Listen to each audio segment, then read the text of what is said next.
Students, welcome back to Bhushan science which is more than just a class.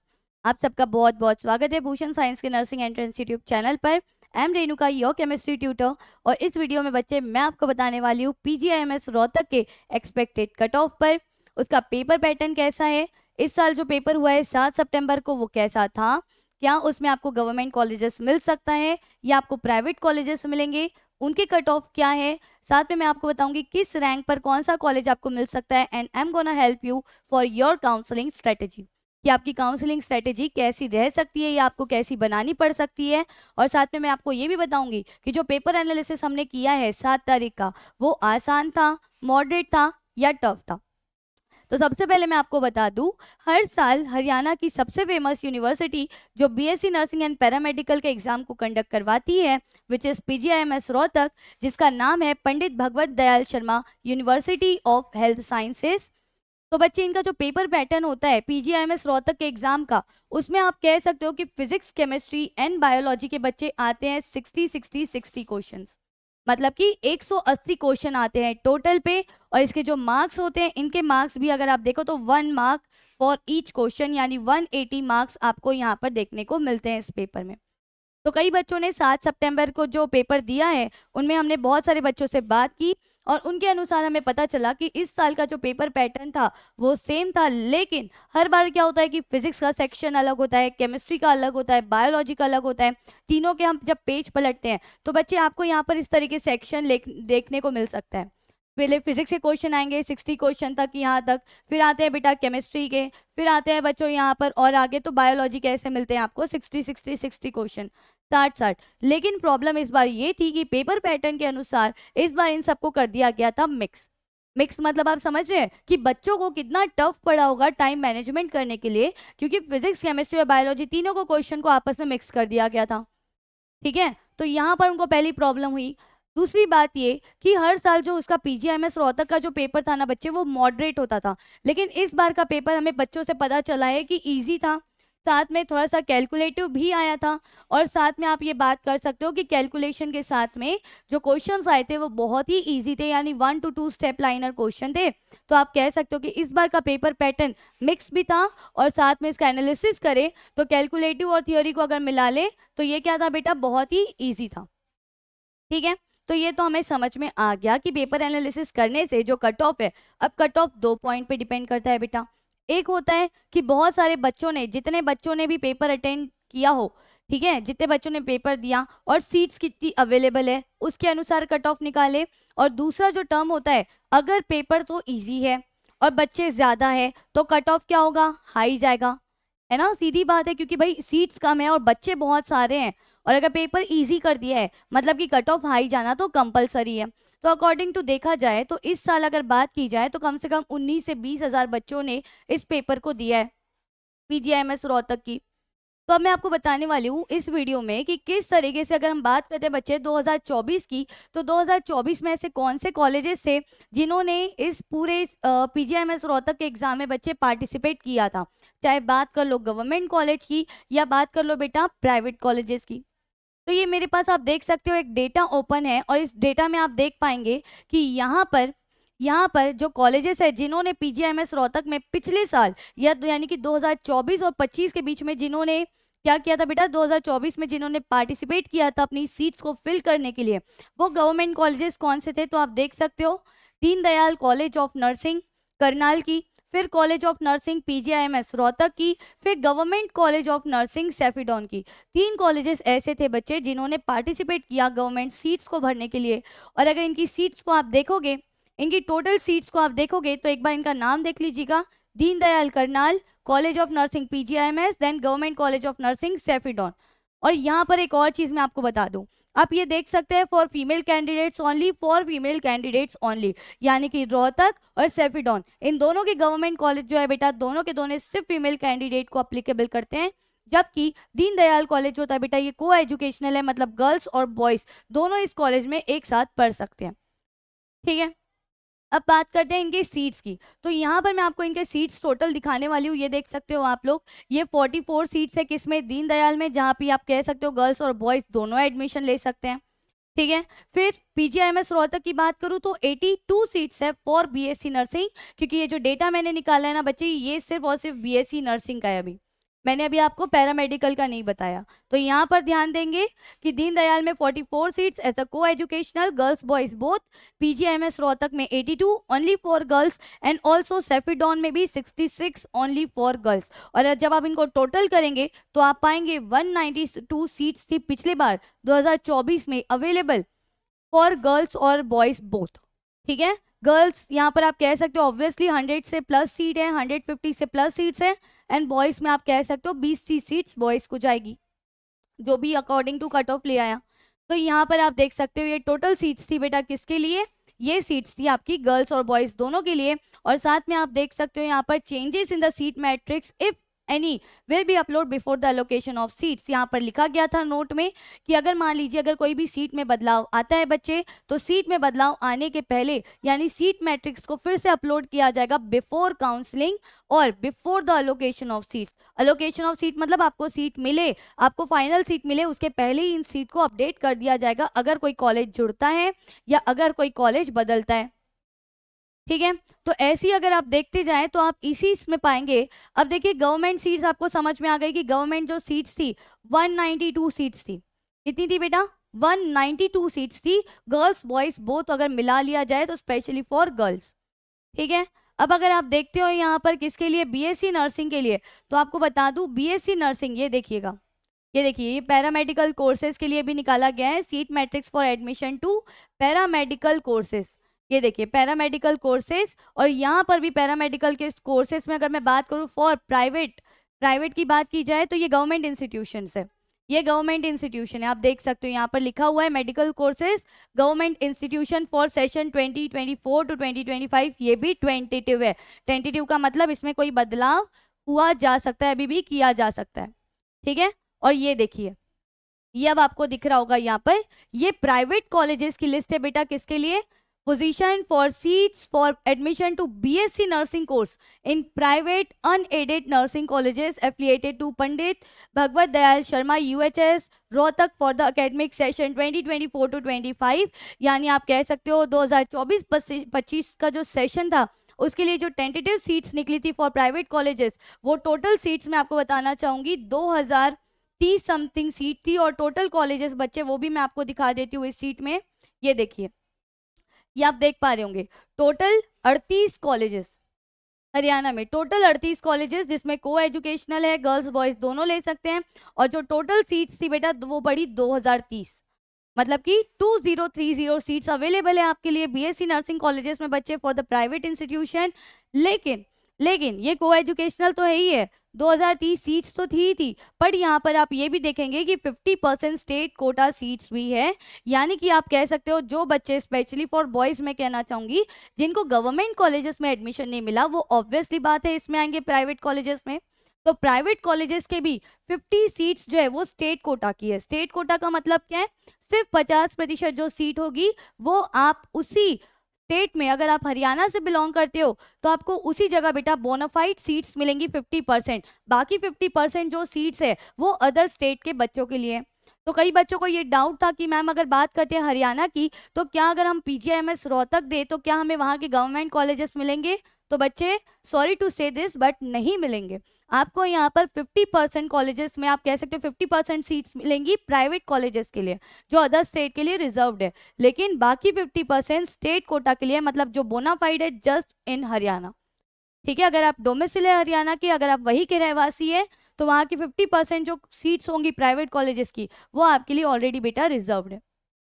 ठीक है, तो ये पिछले साल का आप देख सकते हो, यहाँ पर डेटा मेरे पास है और आप इसी से अंदाज़ा लगा सकते हो कि यहाँ पर कितनी सारी ऐसी सीट्स हैं जो आपके लिए अवेलेबल है हर कैटेगरी के अकॉर्डिंग भी। जैसे कि मान लो यहाँ पर महाराजा अग्रसेन नर्सिंग कॉलेज न्यूना माजरा की है जो झज्जर में है, जिसमें सिर्फ गर्ल्स पढ़ सकती है और उनकी टोटल सीट्स है 50, जिसमें से अपर रिजर्व यानी ओपन कैटेगरी के लिए 13 है बेटा।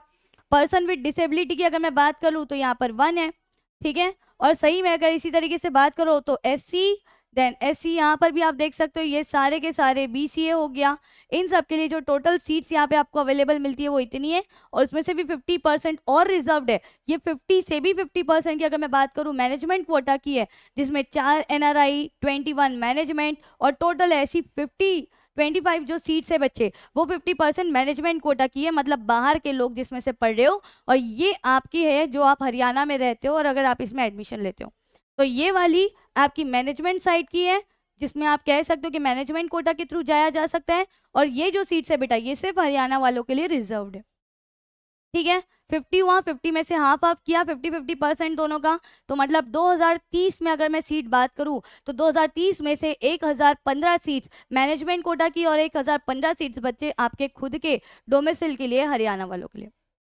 ठीक है, तो ये तो हमने देख लिया सीट। अब यहाँ पर देखो मैंने फिर बता देना है कि 3 कॉलेजेस गवर्नमेंट के थे पिछले साल, और इसमें 38 कॉलेजेस थे बेटा प्राइवेट के। ठीक है, तो गवर्नमेंट की बात करो तो 192 सीट्स, और प्राइवेट की बात करो बच्चे तो 2030 सीट्स आपके पास अवेलेबल थी। अब बात करते हैं PGIMS रोहतक के पेपर का कट ऑफ की। पिछले बार की अगर मैं बात करूं 2024 में कितना कट ऑफ गया था PGIMS रोहतक का, तो बच्चे आप ये देख सकते हो, ये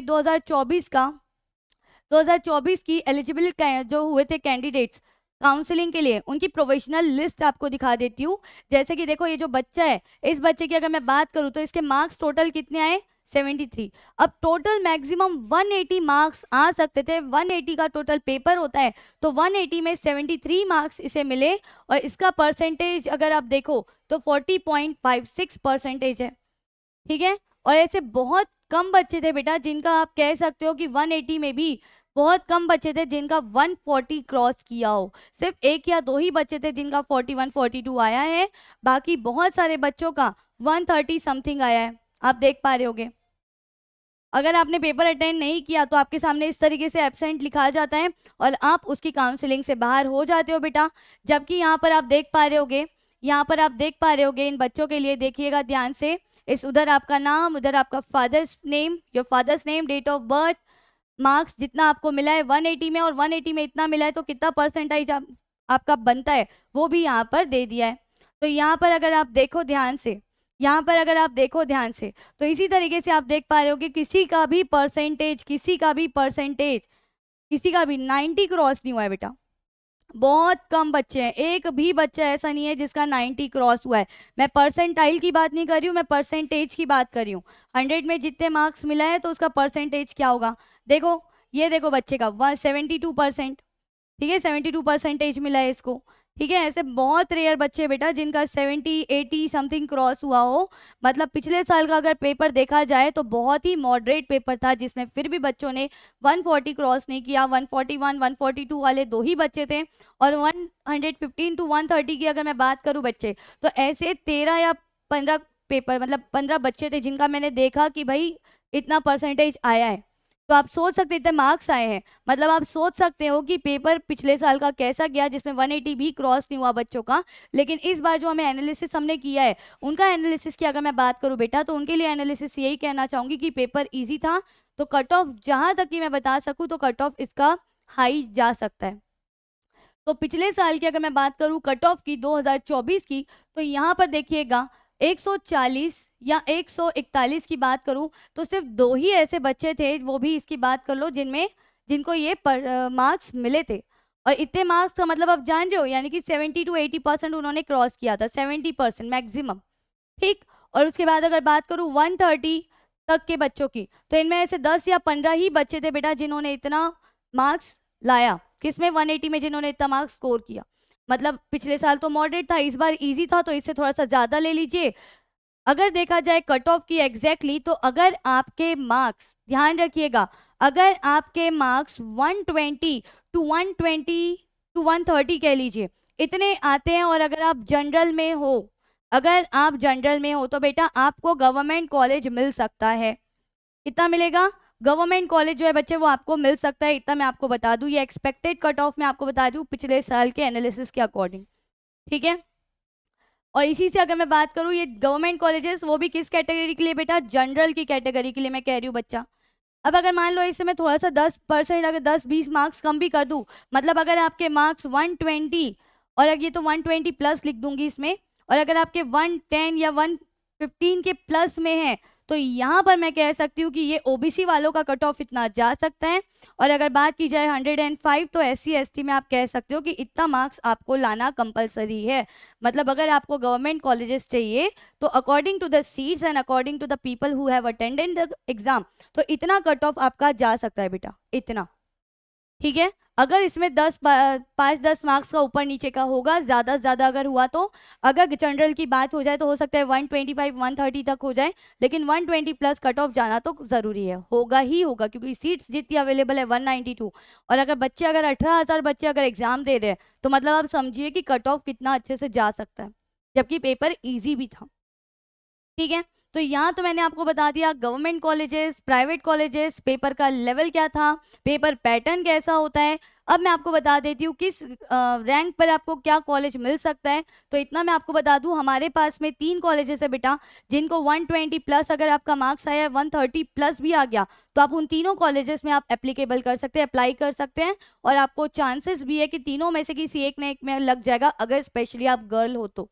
अगर आप फीमेल हो तो वहाँ पर एक में एक लग जाएगा। और जो लड़के बेटा जिनको लग रहा है कि नहीं हमें नहीं मिलेगा गवर्नमेंट कॉलेज या इससे कम हमारे मार्क्स आ रहे हैं एनालिसिस करने पर, तो बेटा आपको घबराने की या टेंशन लेने की जरूरत नहीं है, क्योंकि प्राइवेट कॉलेजेस में 50% सीट्स आपके लिए भी रिजर्व्ड है।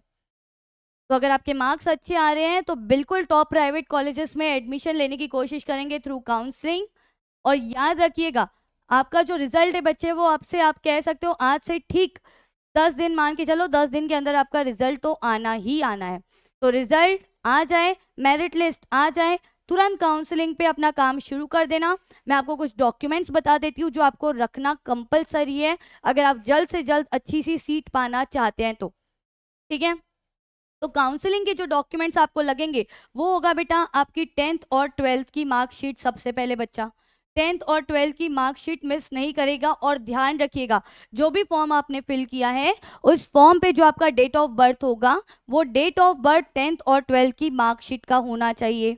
आपके एडमिट कार्ड पर भी अगर नहीं है तो आप अभी से उसको सुधरवाने की कोशिश कर लो, चाहे आधार कार्ड हो चाहे जो भी हो। ठीक है, सुधरवा लो, सब में एक जैसा होना चाहिए, बाद में काउंसलिंग में यही चीज़ दौड़ाएगी आपको। ठीक है, 10th और 12th की मार्कशीट हो गई। उसके बाद बच्चे आपके पास जो होना चाहिए वो होना चाहिए आपका admit card. Admit card miss नहीं करेंगे, एडमिट कार्ड की फोटोकॉपी निकाल के रख लो, बहुत ज़्यादा इंपॉर्टेंट है। ठीक है, थर्ड आपके पास जो होना चाहिए वो होना चाहिए बच्चे डोमिसिल। डोमिसिल जिसको कहते हैं रहवासी प्रमाण पत्र, जिसको कहा जाता है कि आप हरियाणा के ही रहवासी हो। ये चीज़ आपके पास में प्रूफ कौन देगा, आपका डोमिसिल देगा। ठीक है, ताकि आप अपनी सीट्स प्रॉपर ले सको। अगर आपके पास में डोमिसिल नहीं है, आप फिर भी हरियाणा में रह रहे हो और डोमिसिल है ही नहीं, तो फिर वहाँ पे आपको अदर स्टेट का मान्य किया जाता है, या अगर आप अदर स्टेट के हो तो वहाँ पे अदर स्टेट वालों को जनरल कैटेगरी में ही दिया जाता है सीट्स, इतना ध्यान रख लो। अदर स्टेट वालों को कोई भी ऐसे SC ST OBC कैटेगरी में नहीं माना जाता, भले ही आप अपने कैटेगरी प्रूफ दे दो। फोर्थ, आपका कास्ट एंड कैटेगरी सर्टिफिकेट होना ज़रूरी है। स्पेशली हरियाणा वालों के लिए बता दूं बच्चा, बहुत ज़्यादा ज़रूरी है अगर आप कास्ट या कैटेगरी सर्टिफिकेट रख लेते हो, क्योंकि उसके आधार पर ही आपको उस कैटेगरी के अनुसार आपका जो भी सीट्स है वो आपको अलॉट की जाएंगी और आपको प्रायोरिटी अपने सीट्स पर सबसे पहले पानी है। ठीक है, जो भी रिजर्वेशन है अकॉर्डिंग टू हरियाणा उनके अकॉर्डिंग ये ज़रूरी हो जाता है कि आप अपनी कैटेगरी सर्टिफिकेट को अपने पास रखें। ठीक, तो ये चीज़ आपको ध्यान देनी है। फिफ्थ, आपके पास एटलीस्ट अपनी 10 पासपोर्ट साइज फोटो रखनी है, याद कर लो, ये बहुत ज़्यादा ज़रूरी है। पासपोर्ट साइज फोटो होना कंपलसरी है बेटा। पासपोर्ट साइज फोटो अगर आपके पास है तो आपको टाइम पे इधर उधर जाने की ज़रूरत नहीं है, पहले से इन सारे डॉक्यूमेंट को अगर आप रेडी रखते हो तो जब काउंसलिंग स्टार्ट होगी बच्चे तब फिर आपको कोई भी प्रॉब्लम नहीं होगी। ठीक है, अब काउंसलिंग के लिए आप जाओगे तो काउंसलिंग के लिए आपको रजिस्ट्रेशन भी करवाना पड़ेगा। काउंसलिंग को करने के पहले आपको रजिस्ट्रेशन करवाना पड़ता है। कहीं पे जनरल के लिए फीस लगती है 800, कहीं पे लगती है 1000। तो अगर देखा जाए तो अगर मैं बात करूँ PGIMS रोहतक की तो मिनिमम लेकर चलिए कि जनरल वालों के लिए और OBC वालों के लिए वहाँ पे 800 to 1000 आपको फीस लगेगी काउंसलिंग की रजिस्ट्रेशन फीस, और जबकि SC ST कैटेगरी के लिए उससे 200-300 कम आप मान के चलिएगा। ठीक है, तो वहाँ पर काउंसलिंग फ़ी जब आप पे करेंगे तो काउंसलिंग फ़ी की रिसिप्ट भी आपको रखनी ज़रूरी है, रजिस्ट्रेशन ज़रूरी है सबसे पहले तो काउंसलिंग फ़ी की रिसिप्ट रखना मत भूलिएगा, ठीक है। ये कुछ ऐसे डॉक्यूमेंट है बेटा जो आपको पहले से रख लेने हैं। फिर टीसी, ट्रांसफर सर्टिफिकेट, जो आपके 12th के बाद आपको मिलेगा आपके स्कूल से, या आप जूनियर कॉलेज में हो तो जूनियर कॉलेज से, वहाँ से आप ट्रांसफर सर्टिफिकेट अपना बनवा के रख लीजिए। 12th का रिजल्ट वगैरह सब तो आप फ्री हो चुके होगे आप, तो ट्रांसफर सर्टिफिकेट ले लीजिएगा बेटा। और साथ में माइग्रेशन जो होता है, माइग्रेशन सर्टिफिकेट, ये दोनों आप अपने स्कूल से कलेक्ट करके रख लो। डोमिसाइल और कास्ट सर्टिफिकेट अभी से बनवा के रख लो, क्योंकि इसको मिलने में कई जगह 10 से 12 दिन लगता है, लेकिन अगर आप जल्द से जल्द 5 दिन में इसको बनवा के रख लो तो बहुत बढ़िया है, ठीक है। तो ये कुछ ऐसे डॉक्यूमेंट्स है बच्चे जो आपके काउंसलिंग पे बहुत ज़्यादा आपको हेल्प करने वाले हैं, और इसके बिना आपकी काउंसलिंग अधूरी होगी, ठीक है। तो इन सबको बिल्कुल मिस मत कीजिएगा। और last but not least, that is college. जो भी आप कॉलेज डिसाइड करना चाहते हैं, जो भी कॉलेज आप पाना चाहते हैं, चाहे वो प्राइवेट हो चाहे वो गवर्नमेंट हो, तो बेटा उनके नाम ज़रूर याद रखिएगा। और याद रखिएगा जब आप काउंसलिंग की बात कर रहे हो तो काउंसलिंग में 2 या 3 स्टेप की काउंसलिंग होती है हर जगह। तो 2 स्टेप काउंसलिंग की, फिर मॉपअप राउंड, फिर स्ट्रे राउंड होता है। पीजीआईएमएस रोहतक की बात करें तो 2 से 3 राउंड इनके काउंसलिंग के होते हैं। तो पहले में अगर कोई कॉलेज अच्छा नहीं मिला तो सेकंड में कोशिश करो, थर्ड में कोशिश करो, लेकिन काउंसलिंग स्ट्रेटजी के अनुसार यही कहूंगी कि बेटा अपने फेवरेट कॉलेज का नाम याद रखो, और जो भी कॉलेज आपके पास में जल्द से जल्द सेलेक्ट करके उसको फ्रीज कर लो। कॉलेज मिल जाएगा तो अगले 3 से 4 दिन में आपको कॉलेज जाके अपने डॉक्यूमेंट्स को, यानी इन सबको आपको सबमिट करना पड़ता है, ठीक है। जब आप काउंसलिंग कर रहे होंगे तो काउंसलिंग के फॉर्म की फोटोकॉपी लेना मत भूलिएगा, काउंसलिंग के फॉर्म की फोटोकॉपी लेना मत भूलिएगा, जो भी फॉर्म आप फिल कर रहे हो, ठीक है। तो ये सारी चीज में से एक भी चीज मिस नहीं करेंगे, चाहे आप हरियाणा से हो चाहे आप आउट ऑफ हरियाणा से हो बेटा, ये दोनों चीजें आपके लिए बहुत इंफॉर्मेटिव और गेम चेंजिंग होने वाली है।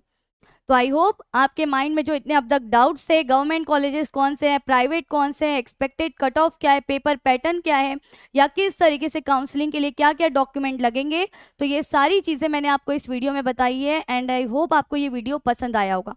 और अगर इससे रिलेटेड कोई भी आपको डाउट है तो आप बिल्कुल कमेंट डाउन कीजिएगा। मैं ऐसे ही आपके लिए इंपॉर्टेंट और इन्फॉर्मेटिव वीडियो आपके लिए बनाते रहूँगी, ताकि आप जो गेम खेल रहे हो वो गेम चेंजिंग वीडियो ये बने आपके लिए, ठीक है। रही बात प्राइवेट कॉलेजेस की, तो ये सारी चीज़ें तो ही है। प्राइवेट कॉलेजेस की लिस्ट में आपको एक बार दिखाना चाहूँगी बेटा लास्ट में इस वीडियो के, ताकि आपको वो सारे कॉलेजेस पता हो और उनमें से कौन से बहुत अच्छे प्राइवेट कॉलेजेस हैं।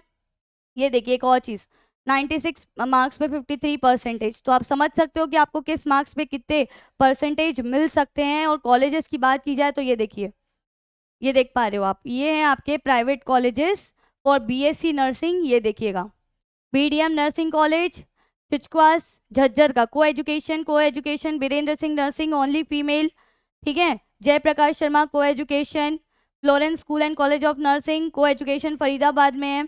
ऐसे ही ये लिस्ट आपको मिल जाएगी बेटा किसमें, यूएचएसआर की ऑफिशियल वेबसाइट में, जहाँ पर एडमिशन में जाके आप इन सारी चीज़ों को अगर आप सर्च करेंगे तो आपको सीट मैट्रिक्स के नाम से ये पीडीएफ जो है वो अपलोड मिल जाएगी। और आपको इसी तरीके से नेम ऑफ इंस्टीट्यूशन देखना है। और मैं आपको एक और वीडियो इसके बाद बना दूंगी जहाँ पे मैं आपको बताऊंगी कौन से अच्छे कॉलेजेस गवर्नमेंट के और टॉप प्राइवेट कॉलेजेस के बारे में, ताकि आपको अपने रैंक अपने कॉलेज को डिसाइड करने में काउंसलिंग के टाइम पे इजी हो, और आप जल्द से जल्द इन वीडियो को देखकर साथ में अपने जो कॉलेज है वो डिसाइड कर सको। तो फिर मिलते हूँ मैं आपसे अगले time Bhushan science nursing entrance की यूट्यूब चैनल पर, जो है आपकी काउंसलिंग जर्नी और एंट्रेंस एग्जाम का ट्रस्टेड पार्टनर। तब तक के लिए ध्यान रखिए, जुड़े रहिएगा। Have a very nice day. और कोई डाउट है तो कमेंट डाउन करना मत भूलिएगा। कोई क्वेरी है तो हमारे student helpline number which is 8602802923 पर कॉल करना भी मत भूलिएगा। तब तक के लिए bye bye, take care and have a very nice day guys.